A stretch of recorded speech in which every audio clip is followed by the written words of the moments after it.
안녕하십니까. 칸중국 코리아 이유진입니다. 현재 미국의 대중공 정책이 조정되고 있습니다. 바이든 행정부와 중공은 첨예하게 맞붙어 있습니다. 브링컨이 대만을 유엔에 끌어들이고 미군 항공기가 남중국해에 자주 출현하는 등 미군 잠수함이 서태평양에 10척 이상 배치될 것으로 추정하는 등 미국의 대중공 정책이 조정되고 있습니다. 중공은 제공권과 제해권도 따지 못했고 대만을 때려도 승산이 없는 처지가 됐습니다. 그러나 전 중공군 참모는 중공군이 둥사나 대만의 외도를 공격해 서서히 전쟁을 격화시킬 수 있어 서태평양 정세는 내년에도 여전히 긴박할 것이라고 전했습니다.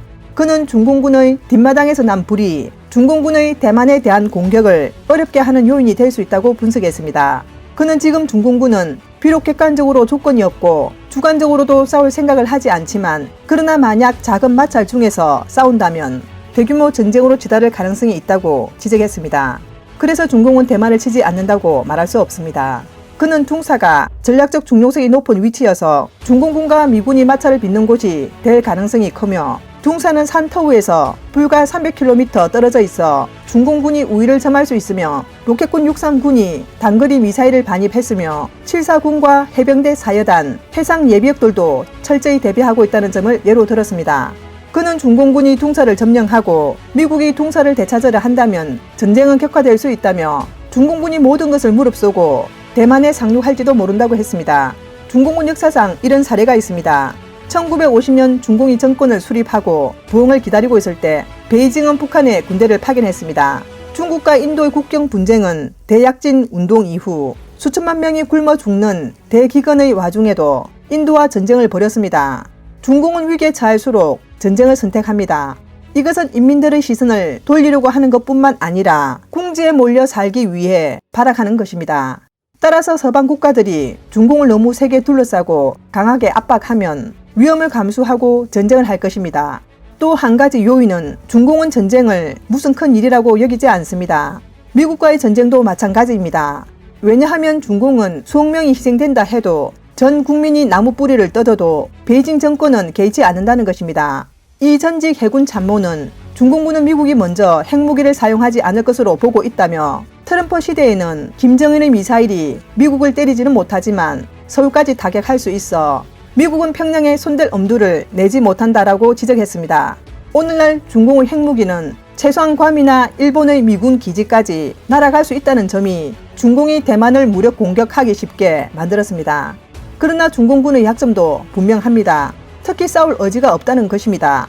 먼저 대만의 작전은 정의로운 전쟁이 아니라 중국인이 중국인들을 때릴 도덕적 고점이 부족하며 대만은 70년 넘게 생존해 있을 뿐만 아니라 중국 경제 발전에 많은 기여를 해 중공군 장병들이 끓이고 있기 때문입니다. 싸움은 말할 것도 없고 잘못하면 목숨을 잃을 수도 있지만 패하고 돌아와 총살당하면 더 비참합니다. 그래서 지금 중공군의 고위 장교들은 상황을 관찰하며 중공과 긴밀한 관계를 맺고 싶어 하지 않습니다. 사단 1급 장교들은 은퇴를 대비해 지방으로 전역하여 근무할 것을 궁리하고 있습니다. 젊은 병사들은 죽음을 두려워합니다. 지금도 대만을 공격할 총지휘관을 찾지 못했습니다.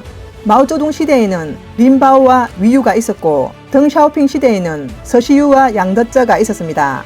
시진핑 시대에는 장군들이 모두 해임돼 누구도 중공을 대신해 싸울 사람이 없습니다. 지금은 군대의 지휘관들이 모두 사라져 전투할 사람을 모으지 못하는 현상이 나타나고 있습니다. 지금 시진핑이 두려워하는 것은 일본도 미국도 아닌 중공군 뒷마당에서 불이 날까봐 두려운 것이라고 이 전직 해군 참모는 말했습니다. 만약 시진핑이 총탄을 군에 보낸다면 당장 수습하지 못할 상황이 벌어질 수도 있습니다.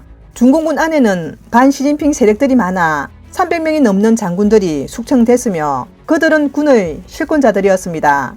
예를 들어 어느 집단군의 한 개 합성 여단에는 6,000명이 넘는 군인들이 있는데 여단장이 군대를 장악하면 정치위원이나 정치부 주임을 쫓아낼 수 있고 곧 반란을 일으킬 수 있으며 그땐 다른 여단들도 모두 나와 이에 호응할 것입니다. 이러한 중공군의 약점은 중공군의 대만 공격 결정 집행을 제약해 실질적인 전투를 일으키기 어렵게 하고 있습니다. 다음 뉴스입니다. 로드리고 두테르테 필리핀 대통령은 23일 세부 베니토 내부엔 공군기지에서 열린 지휘관 회의에 참석해 대만 해협 문제에 대해 간단한 오판만 있어도 전쟁이 일어날 수 있다라며 필리핀은 중국의 무력에 맞서 싸울 힘이 없어 유사시 그가 대통령으로 있는 한 중립을 지킬 것이다 라는 말을 했다고 중앙통신이 보도했습니다. 두테르테 대통령은 필리핀군과 경찰의 업무는 국민을 보호하는 것이라며 그들은 전쟁에 나갈 준비가 되어 있지 않다. 어떤 결과를 예상할 수 있는데 내가 왜 전쟁에 참여해야 합니까? 라고 말했습니다. 문제가 생기면 자신이 대통령으로 있는 한 필리핀은 참전하지 않을 것이다 라며 간단한 오판만으로도 이 지역에서 전쟁이 일어날 수 있다라고 말했습니다. 남중국해 문제 외에 필리핀은 다른 문제에서도 중국과 싸울 능력이 없어 중립을 유지해야 한다고 밝혔습니다. 두테르테 대통령은 올해 8월 말 황시렌 주 필리핀 중국 대사를 초청해 시진핑에 대한 깊은 감사를 표하고 필리핀은 지정학적 도전이 팽배한 시대에도 중립을 지키고 적어도 임기 내에는 이 약속을 지키겠다라고 밝힌 것으로 알려졌습니다. 베이징을 대하는 두테르테의 태도가 한때 논란이 되기도 했습니다. 일부 평론가들은 국민의 안위를 보호하는 것은 나무랄 수 없다는 평가도 있지만 필리핀은 일본과 마찬가지로 미국과 군사 동맹을 맺고 있으며 합동 전투 계획을 갖고 있습니다. 중립을 유지한다고 해도 필리핀은 최소한 어느 정도 그 역할을 할 것이라고 말했습니다. 예를 들어 동맹 관계로 인해 미국은 일본을 보호할 의무가 있고 일본도 1991년 냉전 종식 이후 동맹 관계에 어느 정도 기여했습니다. 미국 필리핀 동맹 규약에 따라 미군은 대만 해협 전쟁에 개입하기 위한 주요 발판으로 필리핀 영토, 영해, 영공에 진입하거나 필리핀 본토에서 후방 지원을 확보하게 됩니다. 따라서 필리핀의 중립 여부와 상관없이 대만 해협에서 실제로 위기나 전쟁이 일어나면 필리핀은 여전히 동참하게 될 것입니다. 오늘 뉴스는 여기까지입니다. 시청해주셔서 감사합니다.